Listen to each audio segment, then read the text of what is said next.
Halo sahabat, nah, kita ketemu sama El Kumis. Dia lagi main ke rumah saya. Gimana? Enak? Nyampe langsung disuruh makan. Langsung suruh makan. Nggak enak ada tamu kalau nggak disuruh makan lah. Tamu harus disuruh makan langsung. Padahal baru di rumah barusan makan tapi Makan lagi. harus makan. Tidak apa-apa. Orang Jawa bilang jangan tolak rezeki ya sudah. Itu sudah. Baru gimana Papua kemarin? Tina sama anggur kupu itu boleh. Jadi kalau di sana ya kemana-mana kita harus punya persediaan, setidaknya ada pinang sedikit kah, anggur kupu 1-2 bungkus kah. Kasih orang kampung sana ya. Jadi kita kalau duduk bicara ke orang dan bilang duduk bahunya itu bibir kering itu tidak baik. Berarti kalau di sana bawa apa namanya itu pinang, di sini seperti bak rokok. Ya. Sama ya. Untuk mempererat silaturahmi atau mempererat apa itu persaudaraan. Iya. Seperti itu. Jadi harus duduk bicara begini harus ada anggur kupu atau ada pinang. Jadi bicara itu Makin hangat, lancar. lancar. Tapi kalau bibir putih, orang bilang bibir putih itu tidak baik. Tapi kalau di sana itu apa itu minuman beralkohol apa dijual bebas atau memang ada batasannya? Kalau di sana susah. Alkohol untuk macam buat pasien saja terbatas karena kita harus nunggu dulu stok dari Jayapura atau ini karena ininya dengan pesawat. Jadi mau dijual bebas juga ya tidak ada stoknya ya. Terbatas. Mau harganya jutaan atau ratusan ribu ya susah. Soalnya kan orang beranggapan kalau di Papua itu bebas minum beralkohol gitu. Berarti keterbatasan itu stok aja di sana ya? Ya. Di Tinam. Tinggi ampun.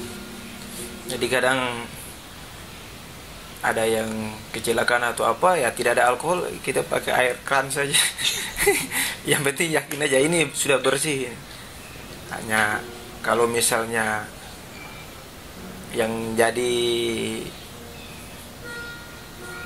yang kita takutkan itu biasanya kalau ada warga yang kecelakaan kemudian kita obatin, misalnya tidak sembuh ataupun infeksi, udah siap-siap minta denda. Nanti warga datang tuntut kita. Padahal kita obati. Padahal niat kita itu tulus, ikhlas untuk ngobatin biar sembuh.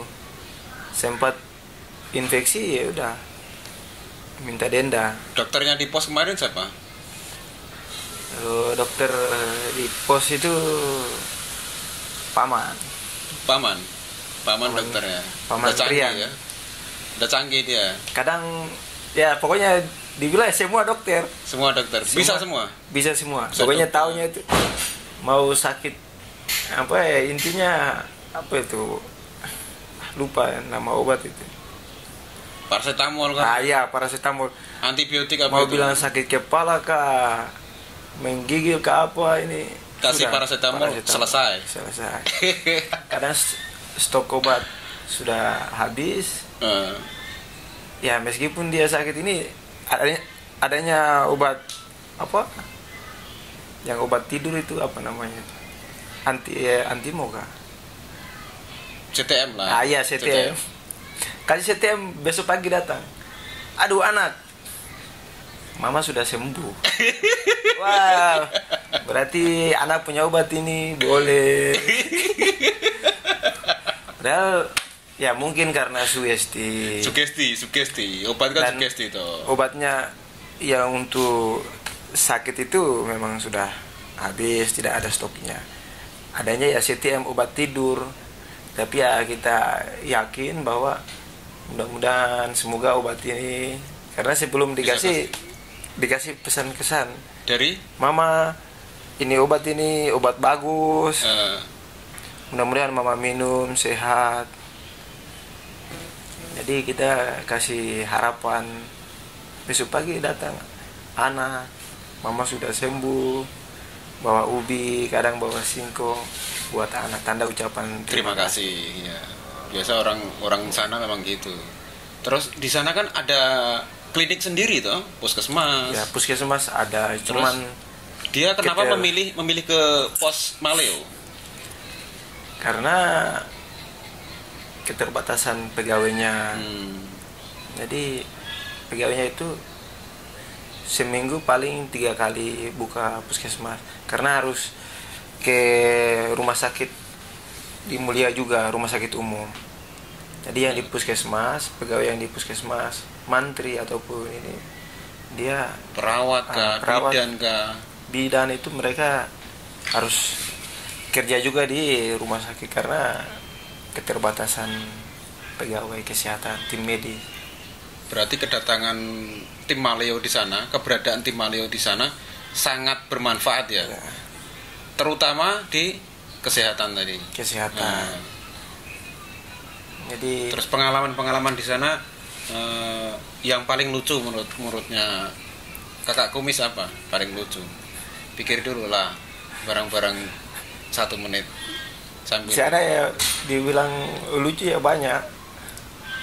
Jadi untuk wilayah distrik Tinggi Nambut itu tidak susah nyari nama apa namanya itu, nama, dan mudah kita ingat. Karena setiap nama itu, nama akhirnya itu, kata akhirnya itu, huruf akhirnya itu pasti ada son-sonnya. Jadi Maksudnya Ekison. Jadi nama mereka itu Fam lah, fam ya. Apa Bukan marga? fam. Marga, bukan. nama. Nama Jadi ada nama depan itu tapi ada ini. Akhirannya itu pasti Akhirannya. ada son-sonnya. Nah, contoh. Ekison, Terus Yuminson, Hmm. Milison. Terus apa lagi? Pokoknya gampang di ya gampang diingat karena ada son-sonnya. Eh. Ada nama. Jadi setiap tahun itu nama bisa berubah. Orang di sana. Ya. Terus karena gimana kok mungkin, bisa seperti itu? karena mungkin di sana di distrik Tinggi Nambut jaringannya susah, ada yang kasih nama jaringan, ada juga yang nama HP, kamera, ada yang Jadi bensin. nama alias ya, alias Ya. nama alias itu ya bisa berubah-ubah dia di Bisa. sana. Dan nama itu ya hari-harinya dipanggil itu kita nanya pun, itu nama dulu itu sudah ganti tahun, berarti nama harus beda, Begitu. jangan sama. Jadi satu orang itu setiap tahun ganti orang. Setiap nama. tahun itu nama berubah. Siapa itu? Siapa? Bapak Moro saja nama itu banyak. Ada berapa? Pertama. Pokoknya yang saya masih ingat itu Dewan, Ya, Bapak Dewan. Bapak Dewan. Setelah itu terakhir baru Bapak Moro. Terakhir itu. Ya. Tapi nama aslinya siapa dia? Nama aslinya saya juga lupa karena terlalu banyak. Tapi Akasia. Kagoyanya benar itu. Ya kalau Kagoya itu marga. Marga atau Fam ya, marga. Ya, Itu benar kalau itu. ya itu benar. Harus kalau sudah jadi orang Dani, sudah tinggal di daerah Puncak Jaya, daerah pegunungan tengah Papua, ya harus punya marga. Dan kita di sana juga dikasih marga itu tidak hanya datang terus sebut saya marga ini, tidak bisa itu. Nah, dari mana itu? Yang ngasih marga? Dari mereka baik kepala kampung kah atau kepala suku kah. Kan kepala sukunya itu Pak Moro, bukan? Bapak Moro itu panglima perang. Panglima perang. Iya. Berarti kalau panglima perang sejajar dengan Pak Marsikal Hadi. Berarti setara itu dia. Iya. Biar memimpin peperangan dia setiap ada Iya. perang. Nah, itu perang gimana itu ke perang di sana itu? Di sana biasanya perang itu bukan perang suku, tetapi perang antar wilayah, antar kampung. Jadi dibilang perang suku sebenarnya tidak, karena daerah Puncak Jaya itu mayoritas suku Dani. Semua suku Ya, Dani. mayoritas suku Dani. Beda dengan misalkan di Jayapura itu Ya, banyak suku ya. ada beberapa suku. Berarti di sana semuanya suku Dani. suku Dani. Berarti Biasa mereka perang itu misalnya kalau batas macam batas wilayah sih tidak jadi persoalan. terus yang jadi persoalan apa biasanya? Yang jadi persoalan itu masalah pribadi kemudian mencuat jadi masalah antar kampung. Jadi ibaratnya dari kampung tetangga ini nikah di kampung Tinggi Nambut, kemudian kampung Tinggi Nambut ini dia mukul istrinya yang dari kampung tetangga. Jadi keluarga dari istri ini tidak terima, langsung perang. Nanti di satu pihak ada korban yang meninggal, akhirnya satu kampung semuanya bangun untuk nyerang. Terus kalau sudah ada korban bagaimana? Sudah ada korban, bayar kepala. Satu kepala berapa? Itu sampai bisa 500 juta, kadang sampai 1 M, tergantung jabatannya. Apalagi misalnya kalau panglima perang. Berarti Bapak Moro mahal dia? Mahal. Kepalanya mahal dia? Wah, bener harus dijaga itu kepala Bapak Moro itu. Jadi biasa, mungkin ya teman-teman ajak Bapak Moro ke Jawa, suruh ke Revi aja. Karena kalau saya pribadi saya tidak bolehkan untuk Bapak Moro itu tidak setuju untuk keluar jauh. Alasannya ya karena Bapak Moro ini kan panglima perang. Misalnya dia keluar terus nanti ada perang antar kampung, yang mimpin siapa? Jadi ada cerita dari masyarakat dan juga saya sendiri lihat videonya Bapak Moro waktu perang, kemudian dia cerita sama akibat perang itu yang kenapa dia tunjukin lah. Pernah dia? Benar ini. Lukanya paling parah apa dia? Menurut dari ceritanya Pak Moro paling parah dia? Ininya itu cuma di lengan. Jadi pas lagi saling nyerang, teman-temannya yang pasukannya ini Bapak Moro ini kabur semua. Tinggal dia sendiri dan dikelilingi sama lawannya. Sempat panah kena lengan, panahnya itu dia cabut sendiri dan terus kabur. Bapak Moro tunjukin ini bekas waktu perang. Kenapa? Di mana? Di lengan bagian bawah. Yang kanan? Iya. Kanan bawah. Akhirnya Bapak Moro cerita, saya cabut sendiri, terus saya maju lagi. Berani ya? Dia maju, lawannya itu satu orang dipanah berapa kali, 3 atau 4 kali langsung tumbang. Jadi temannya yang lain teman yang musuhnya itu pada mundur, dia balik ke belakang lihat teman-temannya, malah tidak ada, cuma sendiri yang di situ. Tapi berani dia. Dari dikelilingi musuh-musuhnya itu, ya lawannya lah, bukan musuhnya ya, lawan perangnya itu. Kemudian dia hantam sampai tumbang, langsung lawan kabur. Dia balik begini mau lihat temannya, malah anggotanya tidak ada semua. Dan salah satu anggotanya juga saya tanya, betul tidak itu? Betul. Itu kita lihat ini, kita ini sedikit ini, tidak imbang sama mereka. Lawan ini banyak, mereka penuh jalan. Akhirnya kita mundur. Itu Moro yang sendiri. Kita dari jauh itu kita lihat di bukit-bukit ini. Ini Moro sudah kena ini. Kita mau turun itu. Mau turun bantu juga. Pikir-pikir. Paling dia pikiran gini, waduh, panglima perang saya kena ini. Awas ini kan. Persiapan balas lagi. Ternyata hebat juga Bapak Moro. Mungkin ajal belum ini ya. Ajal belum saatnya. Jadi sudah dibilang panglima perang itu sudah turun temurun. Jadi dari mbah buyutnya dulu panglima perang pasti diserah terimakan anaknya itu pun dilihat siapa yang pantas ini dikasih jabatan. Yang potensial lah ya, yang potensial siapa yang pemberani. Bapak Moro pemberani, dia mantap dia. Beliau kalau bicara itu semua masyarakat takut, diam dengar. Tapi kalau sama kakak Revi bercanda dia, panglima perang bercanda sama kakak Revi. Nah, Bapak Moro juga kalau bicara itu saya juga diam, takut sama Bapak Moro. Segan lah ya. Panglima perang nih. Panglima ngeri. Pernah panah lagi kan. Mungkin kalau saya itu ya nggak tahu kemana lah. Jadi kelilingi lawan ya. Tinggal dia sendiri tau. Bapak Moro. Jadi meskipun tidak ada komunikasi telepon apa. Sekarang ya mungkin sudah ada HP. Dulu tidak ada HP, tapi yang setiap panglima perang itu mereka punya komunitas, dan itu ada tandanya. Wah, ini orang ini panglima perang, wah ini bukan. Itu terlihat dari kalung. Kalau kalungnya dia, kalungnya, warna kalungnya merah semua dan banyak di leher, berarti oh ini panglima perang. panglima perang. Terus apa lagi? Sama sering pakai pangkat. Pangkatnya apa dia? Pakai anyaman kabel ataupun Oh, yang di lengan sini ya? Iya. Iya. Itu menandakan oh ini panglima perang. Jabatan tertinggi apa? Kepala suku? Ya, kepala suku. Kan ada kepala suku, ada panglima perang ya.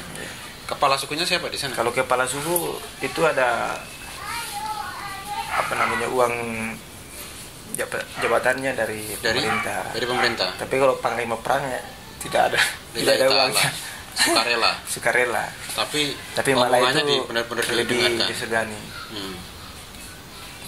Karena hancur dan tidaknya kampung itu ya mereka Tergantung panglima perang. tergantung panglima perang. Mantap juga Bapak Moro. Jadi panglima perang itu yang saya lihat terutama dari keseharian Bapak Moro, beliau misalnya makan bersama atau apa, dia lebih utamakan anggotanya. Gitu. Jadi ada sisa makanan atau kopi kah, pinang. Dan kalau pinang tidak, baru dia makan. Tapi kalau anggotanya belum kebagian semua, ya sudah dia tahan lapar. Saya bilang, kenapa Bapak Moro kenapa tidak makan? Itu masyarakat banyak, adik-adik banyak, biar mereka yang makan. Saya tidak apa-apa. Tapi biasa Maleo kirim makan ke sana. Yang dulu-dulu Ya sama. sama ya. Maleo yang di mana aja seperti itu. Ya. Kasih kepala suku, kasih panglima perang. Biasanya kalau ada duka kita bantu, ikut hadiri acara duka. Nah ini acara duka biasanya pemakaman itu saya pernah itu orang Papua, tapi ini di Jayapura ya. Wah itu teriak-teriak ya. Kalau di sana gimana? Ya sama. Gimana? Jadi mereka tarian perang. Apalagi yang meninggal itu orang yang punya Kedudukan. kedudukan. Jabatan. Apalagi dia panglima perang, Pak. Itu harus acara adatnya, bawa alat perang, terus upacara teriak-teriak. Itu kan apa, tarian suku Dani. Itu berjam-jam baru ini. Biasanya jenazahnya itu tergantung permintaan dari keluarga, dibakar apa dikubur, biasanya begitu. Kalau dibakar berarti kayak orang Bali dong. Ya. Itu ada upacaranya sendiri. Bakar. Pernah lihat upacara Sering ikut acara. Acaranya gimana? Mulai dari awal sampai akhir. Dari awal sampai akhir. Jadi selesai keluarga semua kumpul, selesai sembahyang, kemudian dibakar. Jadi dengan menggunakan kayu bakar ditumpuk, baru jenazahnya Taruh di ditaruh di atas. atas kayu bakar. Kayunya itu ada kayu khusus atau Kayunya kayu apa saja. apa saja bisa? Ranting-ranting pohon ini bisa? Ya awalnya kan yang di bawah ranting kayu yang kecil, Kecil. Ke atas Terus besar gitu. jerami, kemudian yang atas kayu yang besar. Ditutup nggak jenazahnya itu pakai kain kah? Biasanya pakai kasur. Yang biasa di tempat tidur itu. Ya. Jadi pakai kasur biar cepat. Jadi kalau orang baru dikira ini lagi Bakar kasur. bakar kasur atau lagi bakar batu. Padahal Nah ini lagi bakar jenazah. bakar jenazah. Karena saya juga bertanya itu karena di sana terkendala dengan kayunya kan susah, jauh, dan juga untuk buat peti jenazah juga ya harus butuh alat perlengkapan. Jadi yang paling mudah Langsung dikasih kasur. langsung dibakar. Kasih kasur. Kalau yang di apa namanya? Dikubur di tanah itu Ada. Itu ada, cuman saya belum pernah ikut ya. Cuman dikubur itu belum pernah. Paling sering berarti? Paling sering ya dibakar. Jadi ya seperti itu. Suka dukanya ya, seru. Jadi setiap ada duka kehadiran kita itu pasti semua keluarganya nangis. Bilang apa biasanya sama Meskipun dengan bahasa Dani, tetapi tetapi saya nanggap itu ternyata mereka ini saudara kita juga. Kita duka, mereka datang bantu sambil mereka doakan semoga kalian juga di sini sehat, aman, selamat, keluarga kalian juga. Jadi seperti itu, mereka sudah menganggap kita ini keluarganya, karena di dalam mereka lagi berduka ataupun lagi kesulitan, kita selalu ada. Selalu ada, kita bantu ya. Hadir di sana menghibur.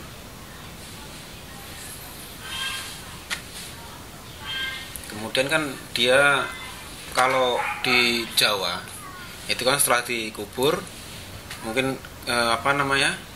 dikubur lupa ikat tali pocong, kan dia jadi pocong itu. Nah kalau di sana gimana nih? Ada nggak hantu-hantu itu? Hantunya apa yang terkenal di sana itu? Di sana tidak ada hantu. Hantunya apa yang terkenal? Tidak ada. Tidak ada di sana. Mungkin di sini karena terlalu banyak alat penerang, jadi kegelap sedikit bilang itu ada hantu ini. Ya di sana gelap semua, penerang cuman di hondai-hondai di rumah. Listrik? Ya, tiang listriknya ada. Masuk ke hondai bapak itu, Bapak Moro? Biasanya kalau masyarakat pakai solar cell dari sumbangan dari pemerintah. Jadi di hondai ada, kalau malam mau jalan ke kampung tetangga atau apa ya jalan gelap-gelapan. Jadi kalau punya korek senter ya udah, satu hari itu bisa kita beli sampai 4 kali, kadang 5 kali. Sore-sore datang, aduh kumis, kakak mau pulang ini sudah gelap, kasih, tidak ada senter ya sudah ini pakai ini, ya beli lagi. Satu datang lagi begitu. Sampai terakhir sudah pakai kayu bakar saja. Coba sekarang saya bakar anggurku, bukan bakar rokok juga pakai kayu bakar, tidak pakai korek lagi. Habis diminta. Ya. Harusnya stok dari Jawa sebelum berangkat itu stok, kalau tahu ya. Jadi biasanya kadang begitu, oh ini sudah pernah minta, dia minta lagi, saya marah. Bukannya marah tapi apa ya, orang Dani itu biasa jalan gelap-gelap, ini kok mulai ke sini makin takut, ini jalan gelap-gelap ini bagaimana? Ini orang Dani kah? Bukan. Orang Dani itu berani jalan malam-malam, tidak pakai senter kah? Nah, takut ini sekarang ular banyak. Ada saja alasan. Karakternya gimana orang Dani sana? Karakter Karakternya kesehariannya lah. Sebenarnya sih kalau dibilang sama saja dimanapun itu, karakternya ya sama, tergantung dari pembawaan kita. Kalau kita berbuat baik, pasti mereka akan lebih baik. Ramah nggak mereka sama Maleo? Bukan ramah lagi. Jadi kita lihat, wah ini orang ini karakternya ini keras ini, tapi buktinya atau nyatanya ya sangat baik. Kita minta tolong ataupun ini nurut Gitu. tergantung pembawaan diri kita. Nah, pertama datang ke sana, waktu tiba di sana itu pemikiranmu apa? Setiba di sana. Orang dan daerahnya. Udah berapa kali sih di Tinggi Nambut? Baru pertama. Toh. Kalau Revi kan udah 2 kali kayaknya. Ya, saya Gimana? Pemikiranmu itu bagaimana setelah tiba di sana? Terutama orang dan kondisi daerahnya. Kalau saya dari atas pesawat lihat, wah, ini tidak ada yang datar ini. Pokoknya naik turun gunung lembah, wah, luar biasa. Lihat juga ini hutannya lebat, jaraknya ya mungkin berapa ini berkilo-kilo baru ada Honai satu. Pas turun dari pesawat saya lihat sebentar amati. Di situ mulai saya tanamkan dalam diri saya bahwa ini saya pulang kampung. Ini saya bertemu orang tua saya, bertemu kakak saya, bertemu dengan adik-adik saya. Dan itu saya tanamkan dalam diri seperti itu. Enggak nyaman di sana ya. Jadi saya bawa diri Terima saya aja. ya seperti lagi Pulang kampung. Nah, aslinya mana? KKL asli mana? Aslinya Nabire. Asli Nambire. Bapak kah ibu yang Nambire? Bapak Nabire, mama NTT. Bapak Nambire, mama NTT. Terus besarnya? Besarnya di Nabire. Oke, mantap. Pengalaman. Tinggi Nambut. Tapi sebelumnya kan belum seterkenal ini Tinggi Nambut. Orang berpikiran bahwa di Tinggi Nambut itu menyeramkan ya kan? Tapi setelah Maleo 2020 ya 2020-2021 ya ke sana ternyata merubah mindset masyarakat Indonesia, bahkan sampai ke luar negeri, Singapura, Thailand, Taiwan, mantap. Tetap mengikuti Bapak Moro, Kakak Revi, KKL, Kakak Rian dan kawan-kawan. Jadi mereka tahu. Nah, pesan-pesan untuk pemerintah supaya pembangunan di Tinggi Nambut semakin maju, semakin merata di Indonesia ini apa saja menurutnya KKL yang terpenting saat ini? Yang terpenting sebenarnya sih pemerintah daerah sudah maksimal dalam memperhatikan setiap distrik maupun kampung-kampung. Namun terkendalanya ya sarana transportasinya dan juga kurangnya kesadaran dari masyarakat. Seperti contoh saja di Tinggi Nambut itu ada listrik menggunakan tenaga air apa namanya. Jadi sudah diberikan sarana penerangan, tapi untuk menjaganya, merawatnya cuman bertahan berapa bulan, turbinnya rusak, padahal sudah diberikan wewenang untuk yang petugas jaga turbinnya ini. Jadi setiap bulan ya gajinya diterima tapi tidak pernah bersihkan rumah turbin, ya akhirnya turbinnya rusak, ya sudah tidak ada penerangan lagi. Terus listriknya di sana menggunakan tenaga apa? Jadi sekarang itu mayoritas menggunakan solar cell. Solar cell. Pulang kampung situ ya? Iya. Dapat bantuan dari pemerintah. Solar cell, kemudian ada juga yang menggunakan genset seperti sekolah ataupun gereja itu punya genset.